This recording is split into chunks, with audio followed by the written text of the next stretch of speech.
All right, welcome back to another episode. We are School's Story, where educational leaders gather to share, learn, and grow. I'm Stuart Hudnall, and in today's episode, we're exploring leadership styles, finding your unique approach.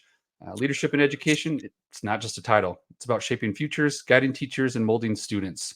And my co host today is Spencer Campbell, thank you so much for coming back and joining us and talking about leadership styles, talking about how do you know what your leadership style is. So we're going to kind of go through different segments.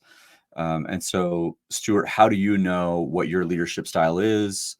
Does it just happen? Does it just appear? Have you taken quizzes? What have you done to find your leadership style? great question. And I should clarify Spencer is my co host today and forever. So we're just throwing that out there. Why not? But he is today. Yeah. Who Uh, knows? yeah. Maybe we'll get Today. somebody else. Maybe he'll be voted off the island. Great That could question about be that could leadership. that could happen. Yeah, it could. You're right. The interesting thing about leadership is it definitely changes with time. The administrator I started as is very different from the leader that I am today.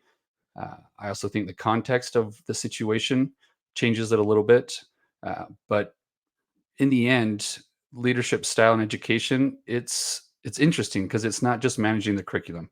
It's not just managing the people, even though it feels like we do a lot of that, managing the finances. What we're looking to do is really inspire change. We want to champion innovation. We want to be that pillar of support. There's some really transformational leaders out there, kind of like Jamie Escalante. He's known for his work in East LA. He inspires and motivates his team. He fosters an environment where the innovative ideas thrive. And today we're going to dive into some of that. But what about you, Spencer? What's your educational leadership philosophy? I like you. I think it changes over time. I also think it's situational. We talked last week a little bit about core values, and there are times when things happen where my core values are kind of hit, and so I'm a little bit more precise and kind of stern and just kind of like, hey, I'm not breaking my core value. And there's other times when I really don't care about the outcome of the decision that we have to make or the situation that's happening. And so I'm okay being a little bit more, and I don't want to say lenient, but the idea is just stretching that style. And so we talk about styles. You could look all over the internet, right? There's a bunch of different ones.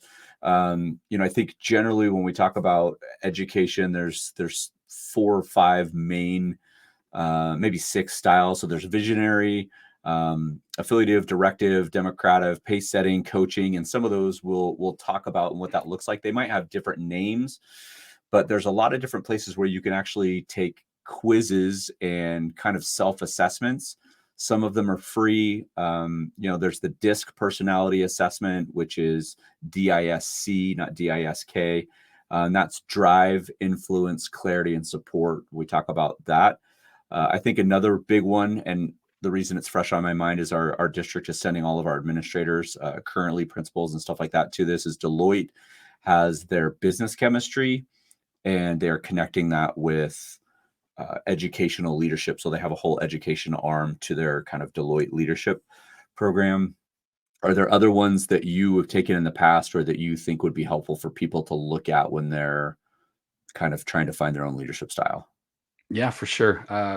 For me, the ones that I've traditionally heard and really read a lot about were the transformational leadership, what that looks like, instructional leadership, servant leadership. For those that don't know, transformational leadership, what that does is you're setting those high expectations and you're working with the team, um, whoever it is, whether it's your teachers, your students, your staff, to achieve them. Instructional leadership. One of my favorite examples is Ron Clark at his Ron Clark Academy. He really focuses on enhancing the teaching and learning process, what that looks like.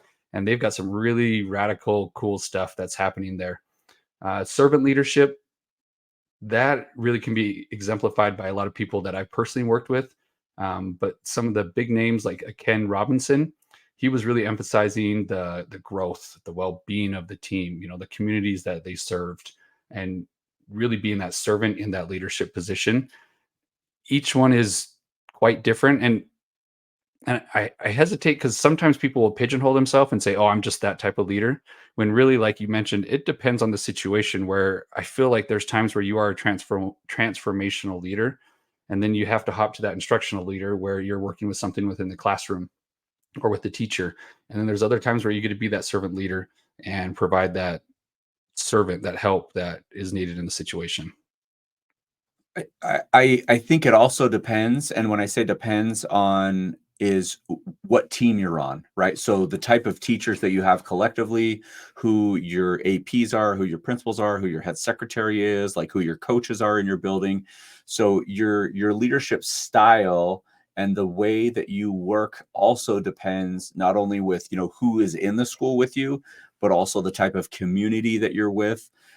You and I have been in different communities, and we've had to take on different leadership roles based on the community. When I say community, I'm talking about the whole thing collectively, not necessarily the socioeconomic community that we're in, but just the way that the school interacts with the stakeholders, the parents, the students, and we'll talk a little bit more about those, like kind of case studies a little bit later. But I think one of the things that happens is, as you get put in situations, even as a teacher leader, right? So if you're a teacher and you're listening to this, even as a teacher leader, you get put into situations where you make decisions, and those decisions kind of build your leadership style, or you may see something else that you really, really like. So I remember early on, as a new assistant principal, my mentor was my principal, and he was very service oriented. Just everything he did was about service, and he also had this kind of, I want to say it's like the Disneyland effect, where it's Yeah. everybody's job in the school to keep the school clean. So Mhm. if he was walking down the hall and he saw a piece of trash, he'd pick it up and throw it away. If he saw a mess in the lunchroom that needed to be cleaned up, he wouldn't wait for the custodian to do it. He would go grab a mop and just do it. And that was a clear message to everybody in the school that there's no job beyond him or anybody else. We're all working for the betterment of the kids in the community. And I've kind of picked that up a lot, and it's kind of stuck with me as I've gone through, um, you know, some of the locations and schools that I've been at. And so I Yeah. think that was super helpful to have a mentor that was that way. What about you? What are some of the first things that you picked up on as far as your own style or learning from others? Uh, it really is interesting, especially when you're able to be on an administrative team where you have multiple people. So my first one, we had 5 assistant principals and the principal. So while I was able to see the principal's philosophy and his style, I was also able to see 4 other assistant principals with their type of leadership. And it is interesting. You almost can learn more from bad leaders than you can from good leaders, because you can quickly learn what works, what doesn't work, how it's perceived by the faculty, how it's perceived by the staff. And so I had some really great leaders in my first decade of education, and I've had some leaders that were very informative to learn from. And I'm sure people can say the same thing about me in regards to that. I'm Oh, I'm sure sure there's they lots of can. things. I've heard him say some Right? things It's about you. true. Yeah. RateMyAdministrator.com. I rank quite low. So let me ask you about this. And knowing that we're talking to administrators, but potentially maybe teachers that are listening to this, were there things that you picked up on as a teacher that you were like, I am never going to do that when I become an administrator? Or, oh my gosh, I love the way this happened. I want to handle myself like that when something like that happens. Like, do you have a specific example? Yeah, I specifically remember having an administrator that would come into our weekly PLC meetings that we were heading this way. I was a department chair. I was really working hard on moving that direction, and they would come in and we'd shift that way, we'd shift that way. They would come in and not help the situation. They'd come in and derail it because they didn't want to talk about PLC or for whatever reason. So we'd start talking about football or something completely unrelated. So in my mind, I was like, okay, I'm going to be the administrator. I'm going to be the leader that walks in and is helpful and adds, doesn't necessarily distract or take away. The example I was thinking of is I think I stated, maybe last time I didn't, but after I taught for 3 years, I had the opportunity to go back into the business world, and I remember going into the principal's office and letting him know. And I was really nervous about how to handle this whole thing because I'd loved my job, but I just felt like this was a much better opportunity. And and I've heard of, and I've actually seen it now multiple times in different buildings where um, somebody decides that maybe education is not for them, or they go to a different field. And I've heard administrators, well, don't let the door hit you on the way out. And they're just a Yeah. total jerk about the whole thing, right? Whether it's a female or a male. Yeah. And one of the things I learned from him, he said, listen, he said, I want you and your family to be happy. And if you feel like this is going to make you and your family happy, I support you 100%. Do I hate to lose you? Yes, absolutely. We love you. You're an asset on our team. We love having you at the school. But I recognize that this is what's best for you and your family at this moment in time. And I wish you the best if there's anything that I can do to help you. And I just thought that was so awesome, because that's something that I hadn't seen up until that point in any of my careers, especially in the business world, where it's kind of like, if you're leaving, people are like, well, get out. You're replaceable. Peace We can out. You're hire gone. somebody new. Yeah. Like, we don't need you. And I oops, need just kicked my you. camera. Yeah. It was really refreshing to hear that from him. And we're still good friends. And I talk to him about that every once in a while when we meet. He's in our district office, and we get to meet with him every once in a while. But so Cool. um So my question is, how do you know what leadership style you have? How do you find it? so I think it's like these micro decisions stacked up to become who you are. Um, it's funny because I'm in a current situation where other leaders see me quite a bit, as far as the decisions I make, in the situation that I'm in, which can be great. It also can be a little scary too, because I'm kind of under a microscope. We're starting a new program. It's now in its third year in the district, and some people look at us very positively, and other people don't. But I look at all of the micro decisions that build basically who you are, and one of the things that I do, right, and this goes back to, oh my gosh, I just forgot her name. Core Values. She has a whole book. Man, Uh, oh, I feel so I bad. don't She's not going remember. to listen to this podcast, but I'll find it at the end, and now it's going to bother me. But I am not going to make a decision that breaks my core value of, relationships or time or family. Because the moment I do, it turns into kind of regret and animosity towards whatever that is. Um, it's Brene Brown. Oh, Brene Brown. Brene That's the Brown. one. Yeah, yeah, Sorry. yeah, yeah, yeah, yeah. Yeah. Yeah, she So ain't Brene listening Brown to talks about this. that. No, she's not. But if she did, that'd be amazing. Anyway, Shout out to so Brene. this idea that I also don't want my teachers or staff or whatever to be put in situations where they have to break their core values. And so I really try hard to find out what those core values are, to follow up with them, because core values change. And so for me, I would label myself as, if I had to, like a majority would be servant leadership. I love serving my teachers. I love serving my staff. I love helping them grow and putting them in opportunities where they can grow. Does that mean I I can't put my disagree. foot down? Okay, I that's fine to so disagree. I disagree. I think you're more of a visionary leader. I know the position you're put in, you had to basically create a school from scratch in a different medium than what you were traditionally trained in. And you were able to do a lot of really cool things that a lot of people I don't think would have thought of or even sought advice on. So, servant leader, yeah, but I definitely would categorize you as a visionary leader as well. The visionary leader has to get those things done, though, right? We're still working through them, and that's Yeah. the hope, is that I'm here long enough to keep those things, to look at those. Okay, so And you can pay I'm me not the gonna. 20 bucks later.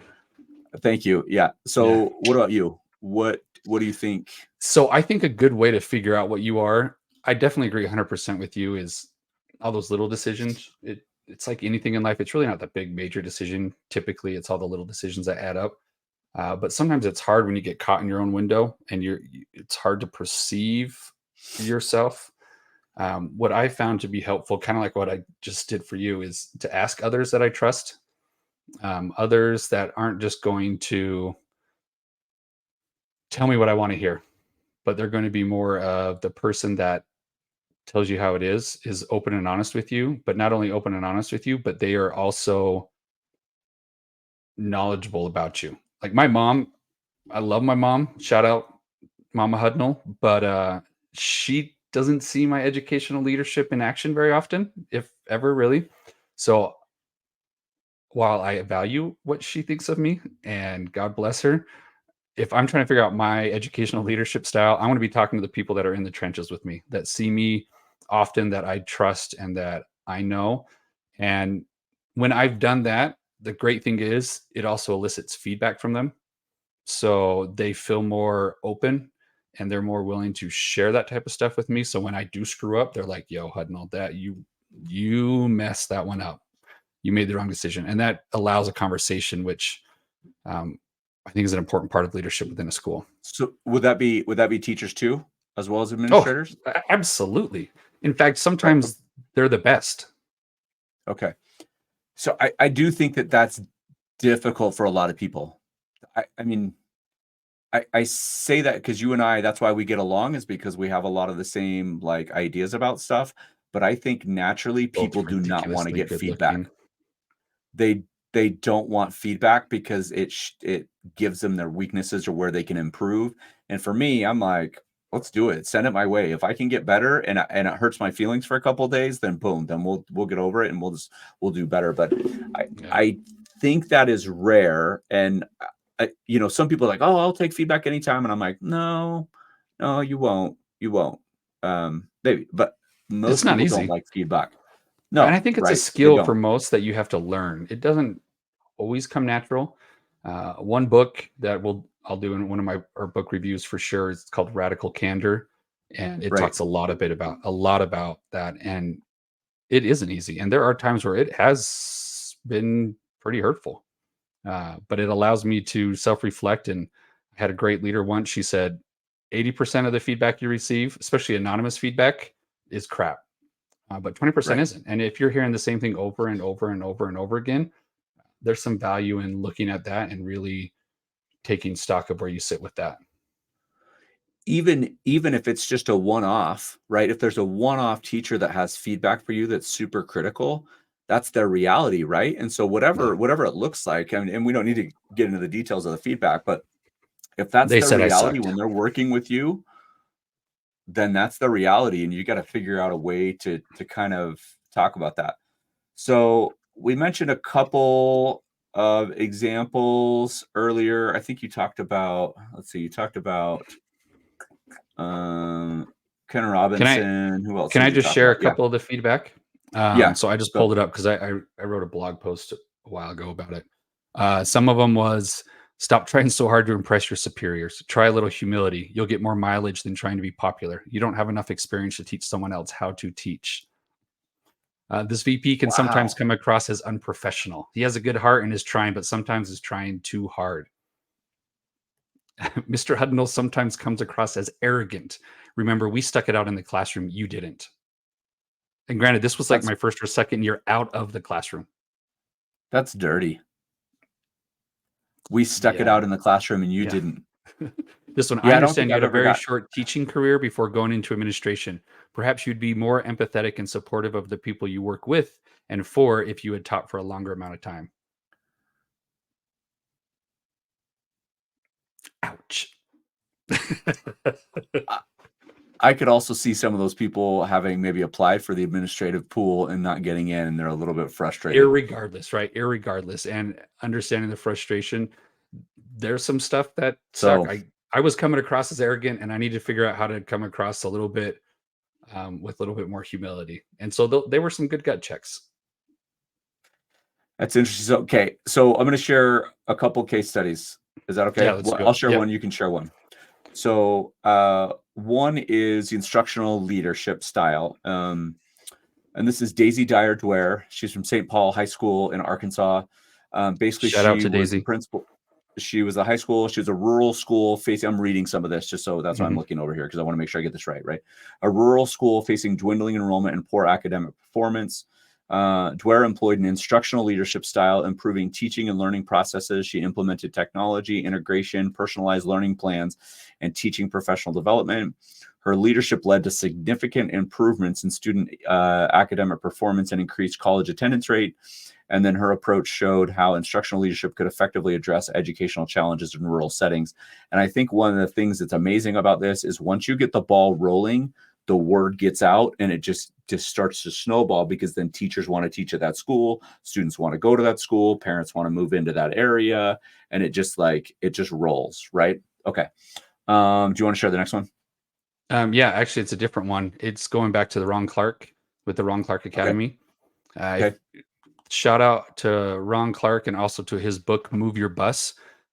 When I read it, it was my first year or two in administration, and I love it. This the subtitle, the tagline, an extraordinary new approach to accelerating success in work and in life, and he's talking about a lot more of that transformational instructional leadership. He kind of walks the line between the two because he's getting them on the bus, he's moving them forward, and he's moving the whole bus forward. And it really is inspiring to see what they're doing at the Ron Clark Academy. Now they have a little bit more leeway because they're either a charter or a private school, so it does look a little bit different. But they're doing some really cool stuff, and they're focusing on some really cool things that I would love to implement in my school. So let me ask you this, because this is nothing against Ron Clark. I've seen a couple of administrators in our district do something similar. What happens when the He person leaves. behind leaves? Like, Mhm. have they created a system? And there's a school in our district, right? Have they created a system that everybody follows because they have to, or because the person wants them to, or because the person's leading them and that person leaves and it falls apart? Like, how do you create that built to last kind of thing, right? Where the culture outlasts the administrative team Yeah. instead of crumbles. And I'm not saying that it has, because I don't know. I'm just curious, because that comes up a lot, actually. Yeah. In fact, I've actually read a few books written by some of his teachers and some of his administration staff. They've caught the vision. And so the hope would be that through the board and through the people that he leaves behind, they're able to continue it. It is a valid question, and it will be interesting to see the longevity of it. But I think it's something that the school is literally built around it. I mean, the Right. building is Right. built around those philosophies. They have a slide from the second story to the main story, right? Right. Uh, it'll be I interesting to worked see with what a happens. teacher. I worked with a teacher who went on a trip there Yeah, for they leadership. host a lot So, of people. um, so one of the things that we're going to try and add to this podcast is an interactive piece where listeners that listen to the podcast, or that we reach out to, give us feedback or give us information or share thoughts. So Stuart's going to share, one of our listeners, Alex from Oregon, basically shared some thoughts about where he's coming from, his leadership style. Do you want to share it? Yeah, let's go. So Okay. Alex, he's a high school principal in Oregon. Um, Beautiful place. Just got back from Portland. Loved it. He said, I've been a principal for over 10 years and I found that my leadership style has evolved considerably. Initially, I leaned heavily towards an instructional leadership style, focusing on curriculum and teacher performance. But over the years, I've shifted towards a more transformational approach. I realized that by inspiring and motivating my staff, we could collectively create a more positive and dynamic school environment. This shift has not only impacted and improved staff morale, but has also had a noticeable impact on student engagement and achievement. Uh, I love it. I love how Alex says, and I think that's pretty normal to start with the instructional leadership style, even though lots of times we don't feel like we even have enough time to be instructional leaders. It's easy to focus, not easy. It's a little bit more black and white, focusing on curriculum and teacher performance. You've got data, you've got stuff that you can check off and you can look at. But I've seen this happen with other principals I've worked with, that the later they get on in their career, the much more the focus becomes on transformational approach, where they're looking at how can I help my staff? What can I do to inspire and motivate them to make it be a creative and dynamic school environment? Um, because ultimately, it's the adaptability. If we're not recognizing that we need to be adaptable and we need to change and embrace that, um, we're going to get stagnant, and no one likes stagnant. Stagnant is gross. I think at the core of everything that you just said is you have to create a place. Again, whether you're a teacher, leader, an assistant principal, or principal, you have to create a place that people want to go to work. And if it's not there, it doesn't matter all of the other stuff. If people don't like going to work, then none of those things will really be put into play. And there's administrators that come in and kind of with an iron fist or a thumb and are pushing down on everybody to get change. I recognize that sometimes that has to happen. I recognize that there are sometimes it's like, hey, we are putting you here to turn this around. We need this turned around. We need you to put your, kind of your foot down and your whatever. Hmm. But what will happen generally, when you talked about this at the very beginning, when you have high expectations and you hold people accountable, people that do not want to be held accountable will remove themselves from the situation. They'll go find another place to work. They'll go find another career. You can hold people accountable in a kind, loving way, but also letting them know, like, this might not be for you, right? This might not be a place that you want to work, because this is where we're going. Yeah. And we both have a good friend, hopefully at some point, that we can get him on the podcast. And that's really his main goal right now, is to create a place where teachers want to work and kids are safe. Um, I, and I actually worked at that building prior to where I'm at now. I don't necessarily think it was an unsafe place, but I wasn't there long enough to know, because I was only there for 6 months, kind of the feel, and that was during COVID. So everything was just weird during that time. So, Yeah. um, okay.